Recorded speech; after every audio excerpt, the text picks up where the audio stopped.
Hi guys, welcome back to another installment of Ronel's World. Guys, I know I've been absent. I've been absent for a few months, but I'm back.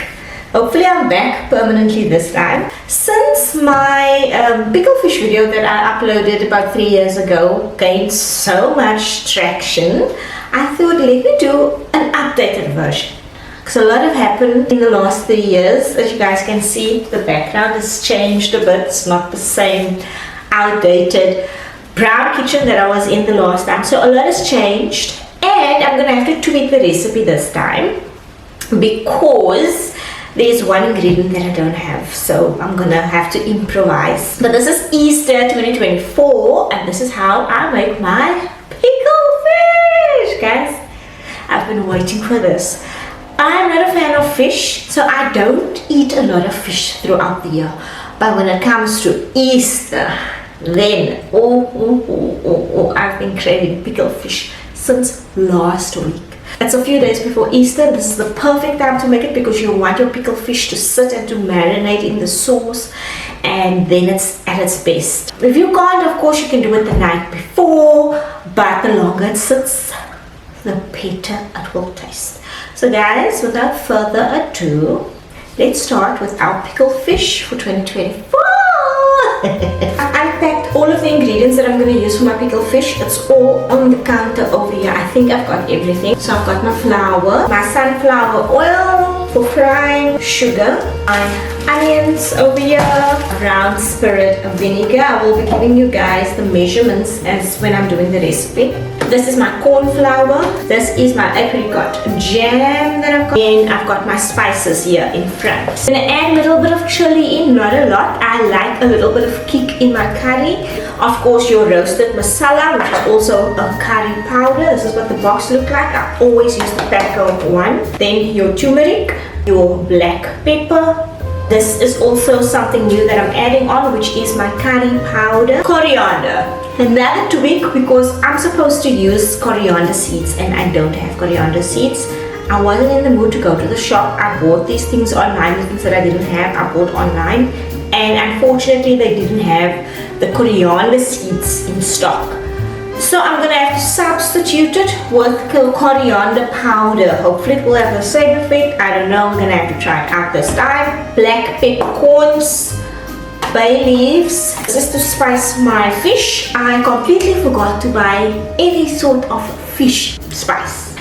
Then I found this one. So luckily I've got this fish masala. I wanted to show you guys over here my Easter nook, my Easter corner. It's not folded up, half of the chocolate is eaten, but before I get into the recipe, I just want to show you guys. So I try and make a corner for every occasion. I have a corner for Christmas, and this is the best I could do with the Easter corner. So let's have a look. We had more of these ones over there. It's been eaten up by the kiddos. And then we've got the little hen there with the Easter bunny there at the back. And then another Easter bunny with his Easter eggs in his basket over there. And then just these Easter eggs. So the mistake I made not last year, 3 years ago with that video was that I didn't wait for my oil to heat up. And so when I put my fish into the oil, it broke, it fell apart, especially the first piece. So I'm not going to make that mistake again. No, I'm not going to make that mistake again. So we're going to start with our pot first. So we're going to take our pot, put our oil in, switch it on, and then move on. So by the time our fish is ready to fry, then the pot will be hot enough.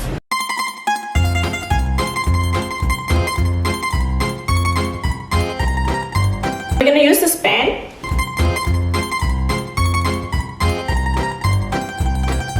We're now going to start spicing our fish. Because I have a lot of fish, I am going to make 3 cups of flour. Should be enough, yeah. So 1, 2. Roasted masala.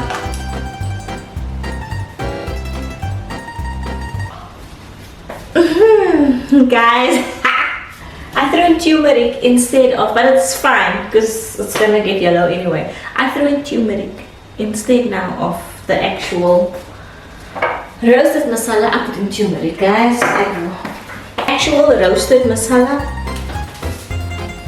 we're gonna go in with 1 tablespoon of roasted masala.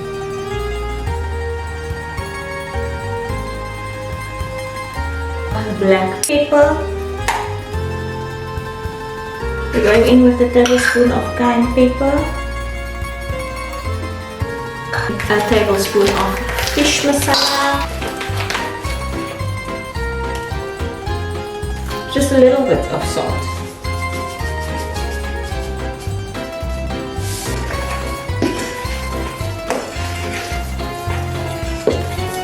Here we've got snoek, fresh snoek, and here we've got fresh hake. It's been cleaned and cut up into portions, so I am just going to spice it now.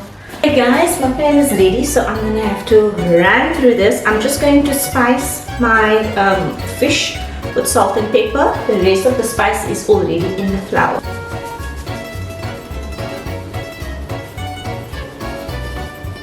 Black pepper.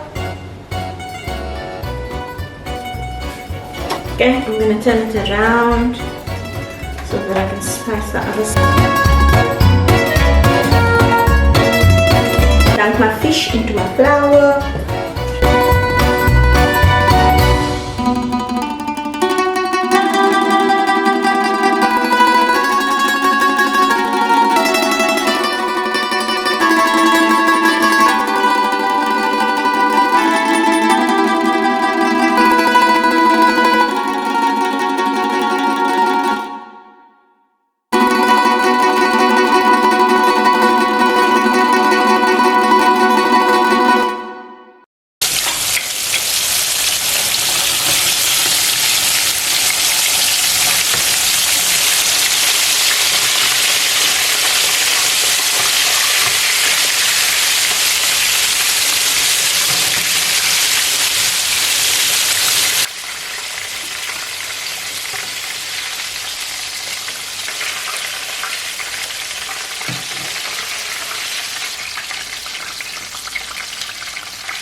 We're now going to spice the hake with some same thing, same process, salt and pepper, and then dumped in the flour mixture.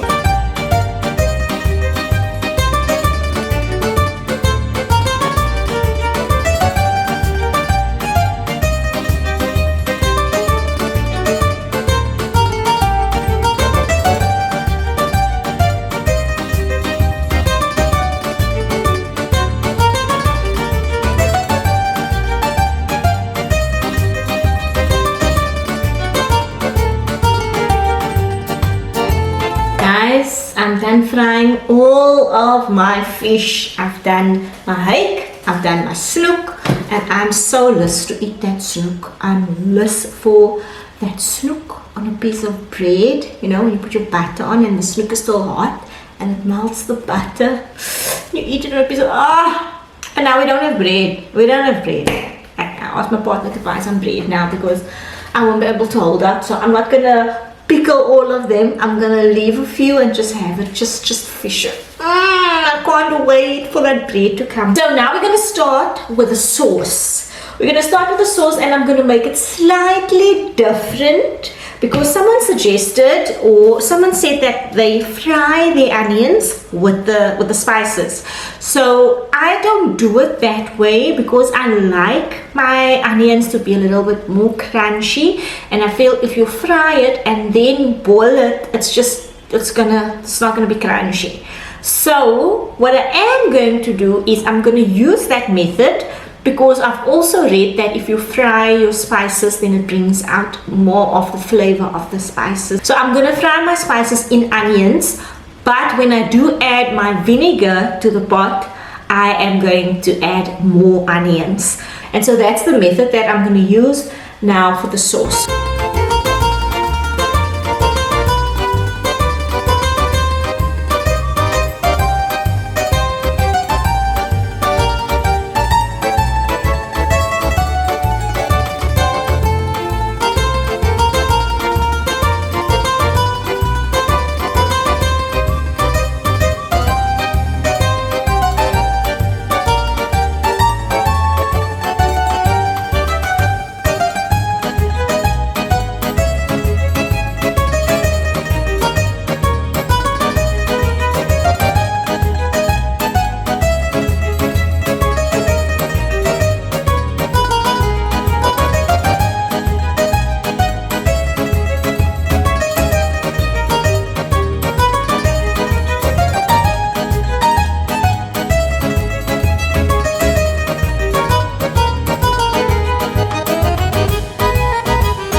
busy setting and I must get done now. So we're almost right at the end.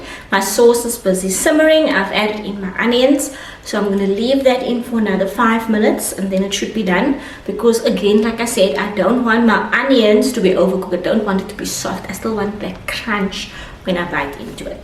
So 5 more minutes and it should be done. In the meantime, I'm going to make the maizena that's going to make the sauce just a little bit thick because you don't want it too runny, you still want it thick.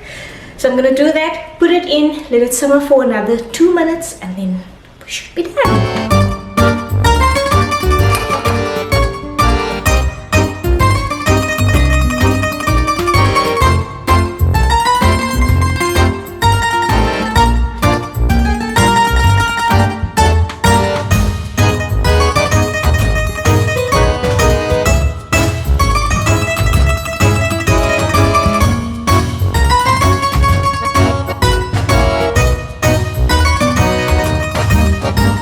Bread was delivered. I'm gonna have a sandwich now with this. Oh, I must put a few pieces aside. This is the snoek and this one over here is the hake.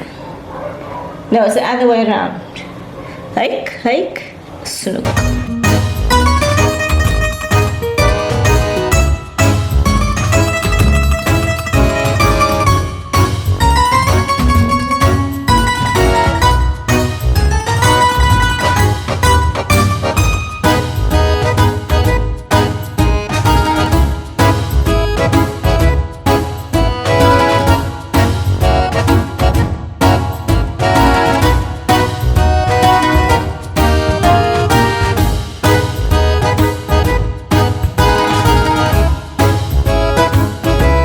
Sorry about the noise, Jean just got home, he's busy pulling up, but I wanted to end the video and show you guys the end result.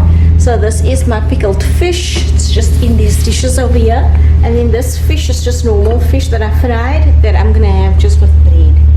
So over here, this is the hake, there you go, that's the hake, and then this one over here is the snoek.